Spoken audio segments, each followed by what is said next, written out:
యేసు రక్షించును, యేసు స్వస్థపరచును. Hosanna hosanna వాగ్దాన సందేశ కూడిక నిర్వహించు తేదీ ప్రతి నెల 1వ తేదీ సాయంత్రం 7 గంటలకు.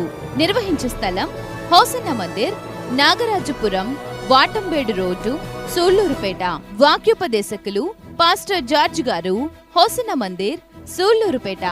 యేసయ్యా అని పిలవగలిగితే, యేసయ్యా అని స్వరమెత్తి ఆయనను రమ్మని ఆహ్వానించగలిగితే నిశ్చయముగా మీతో కూడా చెప్తూ ఉన్నారు, నీవు నా దేవుని స్వరమెత్తి పిలవగలిగితే ఆయన నీ పిలుపును వినబోతూ ఉన్నాడు, నీ స్వరమును వినబోతూ ఉన్నాడు.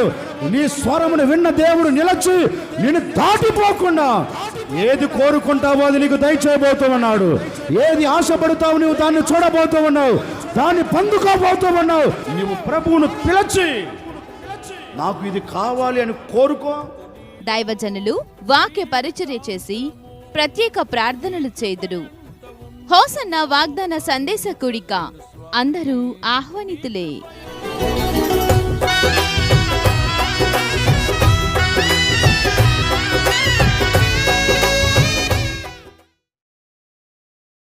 మన ప్రభువైన యేసుక్రీస్తు నామములో మీ అందరికీ నా హృదయపూర్వకమైన వందనాలు. గడిచిన 8 మాసాలు ఆయన సురక్షితమైన రెక్కల నీడలో ప్రభు మనల్ని దాచి అనుక్షణం ప్రతిక్షణం ఆయన కనుపాపు వల్ల మనల్ని కాపాడుతూ మనం చేస్తున్న చేతి పనిలో, వ్యాపారములో, ఉద్యోగములలో, రాకపోకలలో దేవుడు మనకు మన కుటుంబాలకు తోడై ఉండి 8 మాసాలు కాపాడుతూ వచ్చారు. మరొక మాసాన్ని, ఈ 9వ మాసాన్ని ప్రభు మనకు దయాకిరీటముగా ధరింపచేశారు.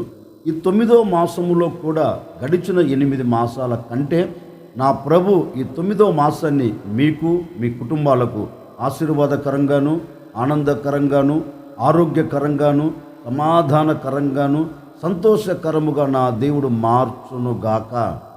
పరిశుద్ధ గ్రంథములో నుండి నిర్గమకాండం 3వ అధ్యాయం 16వ వాక్యమును నేను చదువుతా ఉన్నాను. మీ పరిశుద్ధ గ్రంథమైన బైబిల్ తెరిచి చూడండి. నీవు వెళ్ళి ఇశ్రాయేలుల పెద్దలను పోగు చేసి మీ పితరుల దేవుడైన యెహోవా అనగా అబ్రహాము, ఇస్సాకు, యాకోబుల దేవుడు నాకు ప్రత్యక్షమై ఇట్లనెను, నేను మిమ్మును ఐగుప్తులో మీకు సంభవించిన దానిని నిశ్చయముగా సూచితిని. సాక్షాత్తుగా ప్రభువైన యేసుక్రీస్తు మోషేకు ప్రత్యక్షమై మోషేతో ఒక శ్రేష్టమైన మాట చెప్తున్నారండి. ఏమంటున్నారు అంటే, మోషే, నా ప్రజలు ఈ ఐగుప్తు దేశములో పడుతున్న బాధను నేను చూచాను. ఈ ఐగుప్తు దేశములో నా ప్రజలు పడుతున్న వేదనను నేను చూచాను. ఈ ఐగుప్తీయులు నా ప్రజలను చిత్రవదన చేస్తున్న సంగతి అంతటిని నేను చూచాను. నా ప్రజలకు కలుగుతున్న హింస, నా ప్రజలకు కలుగుతున్న వేదన, నా ప్రజలకు కలుగుతున్న బాధలన్నిటినీ నేను చూచాను. చూచి నా ప్రజలు ఆ స్థలములో నుంచి విడుదల పొందాలి అని, బాధల్లో నుంచి నా ప్రజలు తప్పించబడాలి అని, బాధల మధ్య నుంచి నా ప్రజలు విడుదల పొందాలి అని నేను తలంచాను. తలంచిన నేను నీకు ప్రత్యక్షమయ్యాను. ప్రత్యక్షమైన నీతో నేను చెప్తున్నాను, విను అని మోషేతో చక్కగా దేవుడు మాట్లాడి మోషేను ఐగుప్తు దేశంలోనికి పంపించారండి. ఐగుప్తు దేశంలో ఉన్న ఇశ్రాయేలీల మధ్యకు మోషే వెళ్ళి దేవుడు ఏదైతే చెప్పారో, దేవుడు ఏ మాట అయితే మోషేకు తెలియచేశారో ఆ మాట ఆ ప్రజల ఎదుట నిలబడి చెప్తున్నారు. ఇశ్రాయేలు వారులారా, జాగరూకులై మీరు జాగ్రత్తగా వినండి. ప్రభువు మీ బాధను చూచారు, ప్రభువు మీకు కలుగుతున్న కష్టమును చూచాడు. చూచిన ఆ దేవాతి దేవుడు నన్ను పంపించారు, నన్ను పంపించి మీకు ఆయన మాట తెలియచేయమన్నారు అని చక్కని వివరణ ఇస్తున్నారండి. చూడండి, అబ్రహాము దేవుడు, ఇస్సాకు దేవుడు, యాకోబు దేవుడు నన్ను ఇక్కడికి పంపించారు. మన పితరుల దేవుడు నన్ను ఇక్కడికి పంపించారు. మిమ్మల్ని విడిపించమని నాకు తెలియచేశారు. కనుక మీ బాధల మధ్యలో నుంచి ఆయన మిమ్మల్ని విడిపించబోతున్నారు అని మోషే ఇశ్రాయేలుతో చెప్పినట్లుగా, ఇశ్రాయేలుకు తెలియచేసినట్లుగా పరిశుద్ధ గ్రంథంలో రాయబడింది. నిజమే, మోషేకు ఏదైతే చెప్పారో అదే విధముగా ఆ ప్రజలను విడిపించి వాగ్దానము చేయబడిన దేశంలోనికి తీసుకొని వెళుతున్నారండి. నిజమే, ఇంచుమించుగా 430 సంవత్సరాలు వారి పడిన బాధకు దేవుడు ముగింపును కలగచేశారు. 430 సంవత్సరాలు వారు పడిన హింసకు దేవుడు ముగింపును కలగచేశారు. 430 సంవత్సరాలు వారు పడిన వేదనకు ముగింపును కలగచేశారు. 430 సంవత్సరాలు వారు పడిన ఆ శ్రమలో నుంచి దేవుడు వారిని విడిపించి ఆనందకరంగా తీసుకుని వస్తున్నారండి. ఇశ్రాయేలుల నోట ఇప్పుడు ఏ మాట వస్తుందంటే, మా దేవుడు ఈ శ్రమ దినాలను తీసివేశాడు, మా దేవుడు మాకు కలిగిన ఈ వేదన దినాలను కొట్టివేశాడు, మా దేవుడు శత్రువుల చేతుల్లోంచి మమ్మల్ని విడిపించి ఆనందకరంగా ఆయన మాకు ముందు వెనుక నిలిచి మమ్మల్ని నడిపిస్తూ మాకు ఏది కావాలో ప్రతి అవసరాన్ని తీరుస్తూ మా దేవుడు మమ్మల్ని వాగ్దాన దేశంలోకి తీసుకుని వెళుతున్నారు అనే మాట వారి నోట వస్తుందండి. నిజమే, దేవుడు వారి బాధను చూచి అక్కడ నుంచి విడిపించాడు. చూచినవాడు మౌనంగా ఉన్నాడా? చూచినవాడు చేతగాదని చెప్పారా? చూచినవాడు ఇది నా వల్ల కాదు అని చెప్పలేదండి. చూచినవాడు విడిపించాడు, చూచినవాడు తప్పించాడు. వారికి సంభవించిన దానిని ప్రభు చూచాడు గనక వాటన్నిటిలో నుంచి ఆయన విడిపించి సంతోషకరంగా వారిని నడిపిస్తూ వచ్చారు. నిజమే, ఆ రోజు వారికి సంభవించిన దానిని చూచి వారికి సంభవించిన దానిలో నుంచి ఆయన విడిపించి ఆనందాన్ని కలగచేసినట్లుగా ఈ 9వ మాసంలో ఈ మొదటి తేదీ ఈ ఉదయకాల సమయంలో నా ప్రభు మీ అందరితో చెప్తూ ఉన్నారు. ఈ మాటలు వింటున్న మీ అందరితో నా ప్రభు చెప్తున్నారండి, గడిచిన 8 మాసాలు ఏది నీకు సంభవించి, గడిచిన 8 మాసాలు దేనిలో నువ్వు చిక్కబడి ఒకవేళ కృంగిపోయి కృషించిపోతూ వస్తున్నావేమో, పరిస్థితులు విభిన్నంగా మలచబడి పరిస్థితులు నీ ముంగిటి నిలబడి లేకుండా చేస్తూ వచ్చాయేమో నాకు తెలియదండి. 8 మాసాలు ఏ నష్టంలో నువ్వు నిలిచిపోయావో, 8 మాసాలు ఏ కష్టంలో అలాగే కన్నీరు కారుస్తున్నావో, 8 మాసాలు ఏ వేదన చెంది గుండె బరువెక్కిపోయి సొమ్మసిల్లిపోయి సొక్కిపోయిన స్థితిలో నిలబడి వేదన చెందుతూ వేదన కలిగిన ఆ స్థలముల నుంచి విడుదల పొందలేక అలాగే కృషించిపోతూ వచ్చావేమో నాకు తెలియదండి. మీకు కలిగిన సమస్తమును నా ప్రభు చూచాడు. అది హింస కావచ్చు, బాధ కావచ్చు, వేదన కావచ్చు, ప్రతికూలమైన పరిస్థితులు కావచ్చు. ఏవి నీకు సంభవించి ఒకవేళ నీవు కృషించిపోతూ వస్తున్నావో నాకు తెలియదండి. ఈ ఉదయకాల సమయంలో ఈ సెప్టెంబర్ ఈ మొదటి తేదీ నా ప్రభు మీ అందరితో చెప్పకనే చెబుతూ ఉన్నారు. 8 మాసాలు మీకు సంభవించిన దానిని నేను చూచాను గనక ఇక మీదట ఈ మాసంలో అలాంటివి నీకు సంభవించకుండా వాటన్నిటిలోంచి నా ప్రభు మీకు విడుదల కలగ చేయబోతూ ఉన్నారు. వాటన్నిటి మధ్య నుంచి నా దేవుడు మిమ్మల్ని తప్పించబోతూ ఉన్నారు. నీ బాధను చూచిన దేవుడు దానికి ముగింపును కలగ చేయబోతూ ఉన్నాడు. నీ హింసను చూచిన దేవుడు ముగింపును కలగ చేయబోతూ ఉన్నాడు. నీ వేదనను చూచిన దేవుడు నీకు ముగింపును పలకబోతూ ఉన్నారు. ఈ దినము నుండి నీవు సంతోషకరంగా సాగి వెళ్ళబోతూ ఉన్నావు. ఈ దినము నుండి నీవు ఆనందకరంగా అడుగులు వేయబోతూ ఉన్నావు. ఈ 9వ మాసములో నా దేవుడు ఏ శ్రమ నీ ఎదుట నిలబడకుండా, ఏ బాధ నీ ఎదుట నిలబడకుండా, ఏ కష్టం నీ ఎదుట నిలబడకుండా నా ప్రభు వాటి మధ్యలో నుంచి మీకు విడుదలను కలగ చేయబోతూ ఉన్నారు. నేను ప్రకటించే యేసు క్రీస్తు తప్పక మీకు సంభవించిన దానిని చూచాడు కనుక చూచిన ఆయన మీ జీవితంలో అద్భుతమైన కార్యం జరిగించబోతూ ఉన్నారు. ఆ రోజు వారిని విడిపించిన దేవుడే మిమ్మల్ని విడిపించబోతూ ఉన్నారు. ఆ రోజు వారి బాధకు ముగింపును కలగచేసిన దేవుడే మీ బాధకు ముగింపును కలగ చేయబోతూ ఉన్నారు. ఆ రోజు వారి మధ్యలోనికి దిగి వచ్చి వారితో నిలిచి వారితో నడిచి వారిని విడిపించి సంతోషకరంగా సాగనంపిన దేవుడే ఈ 9వ మాసములో మీ మధ్యలో అడుగు పెట్టబోతూ ఉన్నారు. మీ బంధకాలను తెంపివేయబోతూ ఉన్నారు. మీ మధ్యలో అడుగు పెట్టబోతూ ఉన్నారు. మీ శ్రమ దినాలను తీసివేయబోతూ ఉన్నారు. మీ మధ్యలో అడుగు పెట్టబోతూ ఉన్నారు. మీ హృదయమునకు నా దేవుడు ఆనందాన్ని కలగ చేయబోతూ ఉన్నారు. ఇప్పటి వరకు దేన్ని చూచి కురిగిపోయావు కదా, ఇక మీదట అవి నీ ఎదుట నిలబడకుండా నా దేవుడు సదును భూమిగా మార్చబోతూ ఉన్నారు. ఈ 9వ మాసములో నీవు ఆనందకరంగా అడుగులు వేయబోతూ ఉన్నావు. సంతోషకరంగా నీవు అడుగులు వేయబోతూ ఉన్నావు. ఎందుకంటే నీకు సంభవించిన దానిని ఆయన చూచాడు కదా. చూచిన వాడు ఏం చేయబోతున్నాడంటే అక్కడ నుండి నిన్ను విడిపించి నిన్ను తప్పించి నిన్ను ఆశీర్వాదకరంగా నడిపించునుగాక. ఈ ఉదయకాల సమయంలో ఒక సేవకుడిగా నేను కూడా కోరుకునే కోరిక ఏంటంటే ఈ 9వ మాసం అంతా నీ వ్యాపారంలో కావచ్చు, నీ ఉద్యోగంలో కావచ్చు, నీ చేతి పనిలో కావచ్చు, ఒకవేళ ఏ నష్టము సంభవిస్తూ వచ్చిందో, ఏ వేదన సంభవిస్తూ వచ్చిందో, ఈ 9వ మాసములో ఏవి నీ చేతి పనికి, నీ వ్యాపారానికి, నీ ఉద్యోగానికి, నీ కుటుంబానికి, నీ వ్యక్తిగత జీవితమునకు సంభవించకుండా నా దేవుడు వాటన్నిటిని తప్పించునుగాక, వాటన్నిటి మధ్య నుంచి నా దేవుడు మిమ్మల్ని విడిపించునుగాక. ఈ 9వ మాసమంతా నా దేవుడు మీకును మీ కుటుంబాలకును దీవెనకరంగా మార్చునుగాక. అందుకే దేవాతి దేవుడు అంటారు, నా ప్రజలకు సంభవించిన దానిని నేను నిశ్చయముగా చూచితిని అన్నారు. ఏం చూచాడు ఆయన?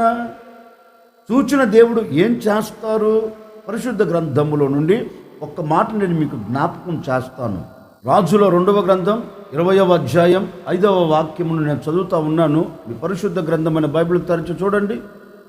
నీవు తిరిగి నా ప్రజలకు అధిపతి అయిన హిజ్కియా యొద్దకు పోయి అతనితో ఇట్లనుము, నీ పితరుడైన దావీదునకు దేవుడగు యెహోవా నీకు సెలవిచ్చినదేమనగా, నీవు కన్నీళ్లు విడుచుట చూచి తిని నీ ప్రార్థన నేను అంగీకరించి ఉన్నాను, నేను నిన్ను బాగు చేసేదను. హిజ్కియా రాజుతో ఒక శ్రేష్టమైన మాట చెప్తున్నారు. నీవు నా మాటను విని నీకు కలుగుతున్న ఆ పరిస్థితిని చూచి నీవు కన్నీరు కారుస్తున్నావు కదా, నీ కన్నీరును నేను చూచి తిని అని దేవుడు అతనితో చెప్తున్నారండి. అంటే అతని జీవితంలో తనకు కలిగిన బాధను బట్టి, అనారోగ్యాన్ని బట్టి అతడు దేవుని సన్నిధిలోనికి వెళ్ళి కన్నీరు కారుస్తున్నారండి. ఏమని కన్నీరు కారుస్తున్నారు అంటే, అయ్యా నాకు కలిగిన ఈ మరణకరమైన రోగముల నుంచి నాకు విడుదల కావాలి, నేను నీ సన్నిధిలో ఎంత యథార్థంగా ప్రవర్తించానో నీకు తెలుసు కదా, ఒక్కసారి నన్ను జ్ఞాపకం చేసుకో అని రాజు దేవుని సన్నిధిలోనికి వెళ్ళి ప్రార్థన చేస్తున్నారండి. ఎప్పుడైతే ఈ రాజుగారు దేవుని సన్నిధిలోనికి వెళ్ళి ప్రార్థన చేస్తున్నారో ఆకాశమందున్న ఆసీనుడైన దేవుడు ఇతని కన్నీరును చూచాడు. ఇతడు కారుస్తున్నాడు కదా, తనకు కలిగిన శ్రమను బట్టి, తనకు కలిగిన పరిస్థితులను బట్టి దేవుని సన్నిధిలోనికి వచ్చి కన్నీరు కారుస్తున్నారు.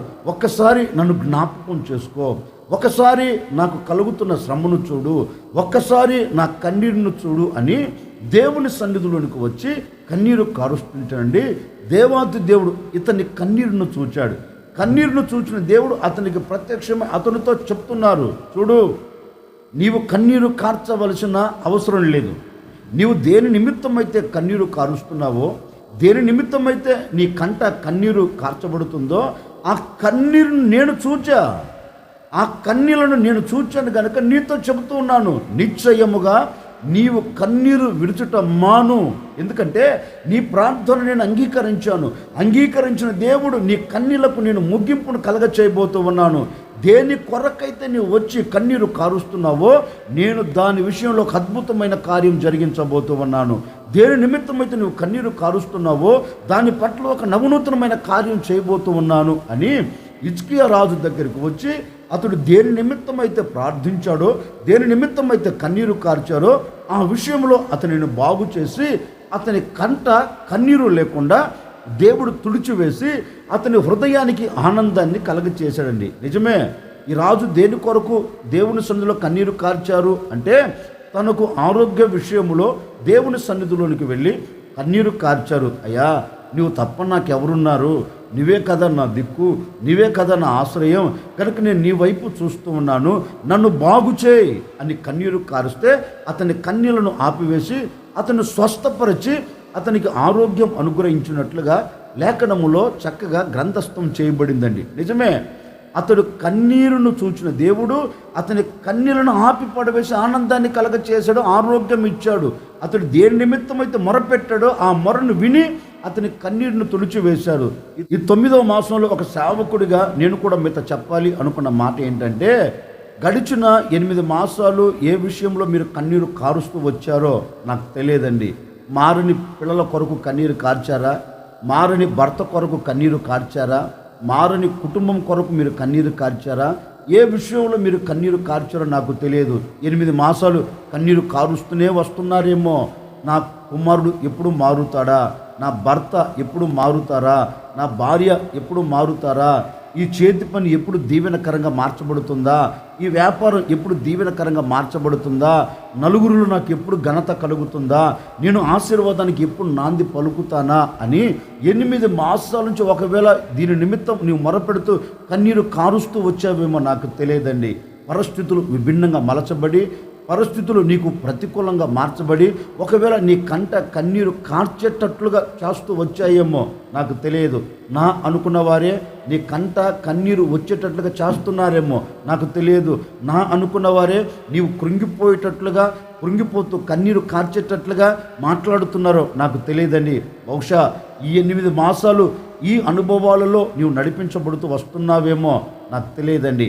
ఈ 9వ మాసంలో ఈ మొదటి తేదీ ఈ ఉదయకాల సమయంలోనే నా ప్రభు మీ అందరితో చెప్పకనే చెబుతూ ఉన్నారు. 8 మాసాలు మీరు కార్చిన కన్నీరు మొత్తం నేను చూచాను. 8 మాసాలు దేని నిమిత్తమైతే నువ్వు మొరపెట్టావో, దేని నిమిత్తమైతే వేదన చెందుతూ కన్నీరు కార్చావో, మీ కన్నీళ్ళన్నిటి నా ప్రభు చూచాడు.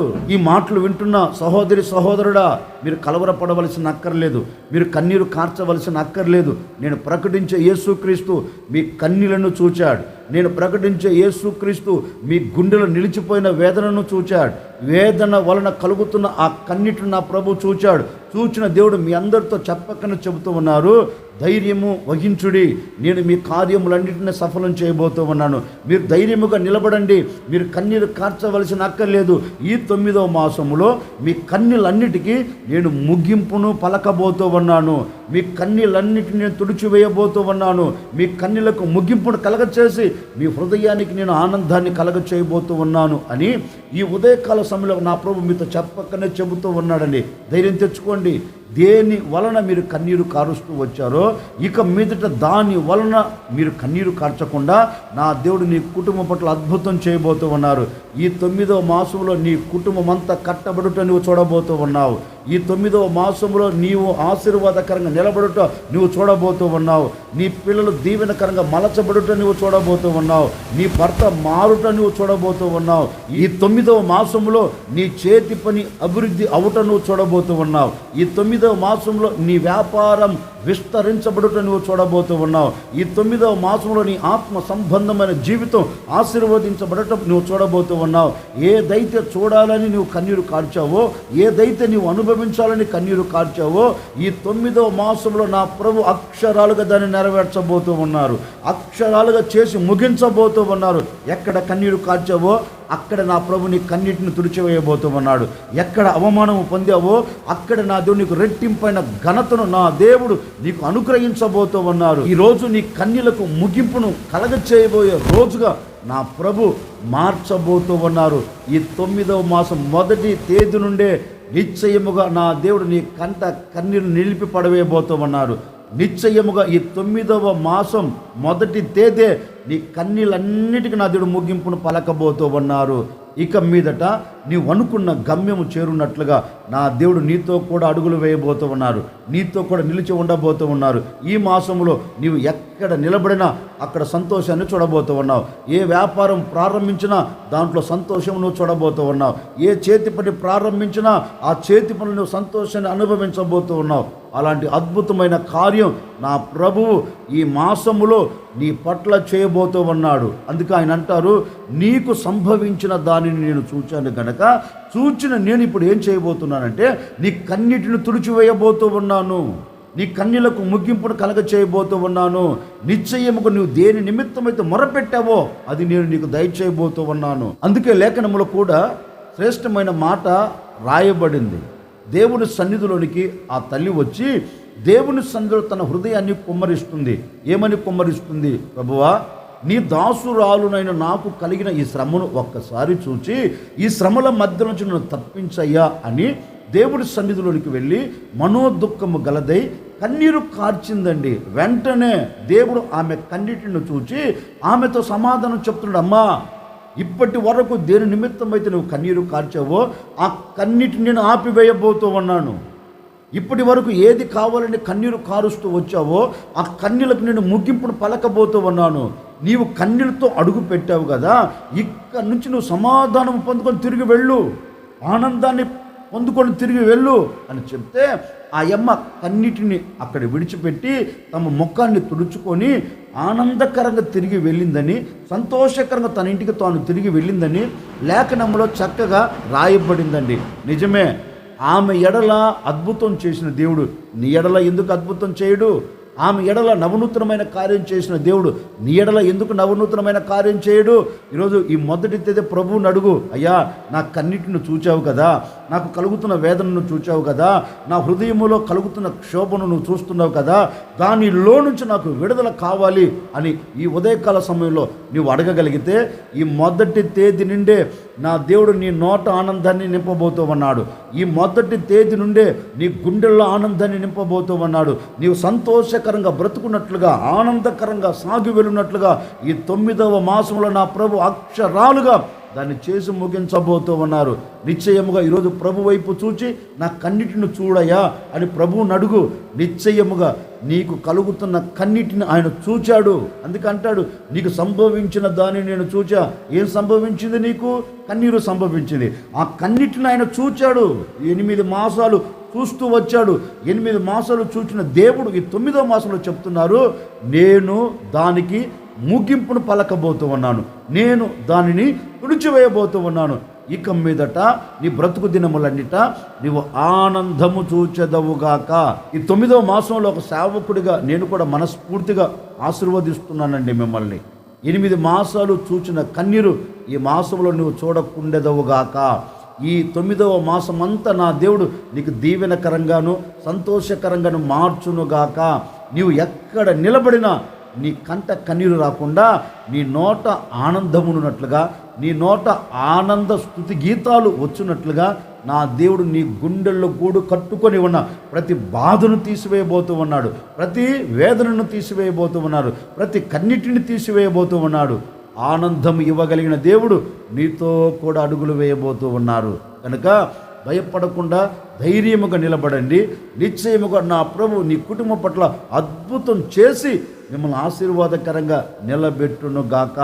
ఈ 9వ మాసం అంతా నీ వ్యాపారములో, నీ చేతి పనిలో, నీ ఉద్యోగములో, నీ పిల్లల విషయములో, నీ కుటుంబ పరంగా నలుదిశల నీకు నెమ్మదిని కలగచేసి ఒక ప్రశాంతమైన బ్రతుకును నా దేవుడు నీ కుటుంబానికి దయచేసి ఈ మాసమంతా ఆరోగ్యకరంగాను, ఆనందకరంగాను, సమాధానకరంగాను నా ప్రభు మిమ్మల్ని తీసుకొని వెళ్ళునుగాక. అందుకే దేవాతి దేవుడు అంటారు, నా ప్రజలకు సంభవించిన దానిని నేను చూచితిని. ఇప్పుడు ఏం చూచాడు? నీ కన్నిటిని చూచాడు. చూచిన దేవుడు ఏం చేశాడంటే నీ హృదయానికి ఆనందాన్ని కలగచేశాడు. కోరుకుంటున్నాను, ఈ మాటలు ముగిస్తున్నాను. ఈ మాసమంతా నా దేవుడు నీ హృదయములో ఆనందాన్ని నిలబెట్టునుగాక, నీ వ్యాపారంలో ఆనందాన్ని నిలబెట్టునుగాక, నీ చేతి పనిలో ఆనందాన్ని నిలబెట్టునుగాక, నీ ఆత్మ సంబంధమైన జీవితంలో ఆనందాన్ని నిలబెట్టునుగాక. ఎక్కడ కన్నీరు కార్చావో ఆ చోటే నువ్వు తల ఎత్తుకొని బ్రతుకున్నట్లుగా నా దేవుడు ద్వారాలు తెరుచునుగాక. తల వంచండి, వచ్చిన ప్రార్థన. ఆశ్చర్యకరుడా మీకు స్తోత్రాలు చెల్లిస్తూ ఉన్నాం. గడిచిన 8 మాసాలు మీ సురక్షితమైన రెక్కల నీడలో మీరు మమ్మల్ని దాచి కాపాడుతూ క్షేమాన్ని కలగచేశారు. మరొక మాసాన్ని మీరు మాకు దయాకిరీటముగా ధరింపచేశారు. అందును బట్టి మీకు స్తోత్రం. ఈ మాసమంతా కూడా ఈ ప్రజలు ఏ బాధలు, ఏ ఇబ్బందులు, ఏ ఇక్కట్లు నాయన బిడ్డలు అనుభవించకుండా ఆనందకరంగా, సంతోషకరంగా వీరి కన్నీరు తుడిచివేయబడి సాగి వెళ్ళినట్లుగా మీరు సహాయం చేయండి. ఈ మాసమంతా వీరి హృదయంలో ఆనందం, వీరి కుటుంబాలలో సంతోషం నిలిచి ఉన్నట్లుగా వీరి కార్యాన్ని జరిగించి మీ ఘనమైన నామమునకు మహిమ తెచ్చుకోమని యేసు నామములు అడిగి వేడుకొనుచున్నాము తండ్రి, ఆమెన్. ఈ మాసమంతా నా ప్రభు మీకు తోడై ఉండి మీ కన్నీళ్లను తుడిచివేసి మీకు ఆనందమును కలగచేయునుగాక. ఆమెన్.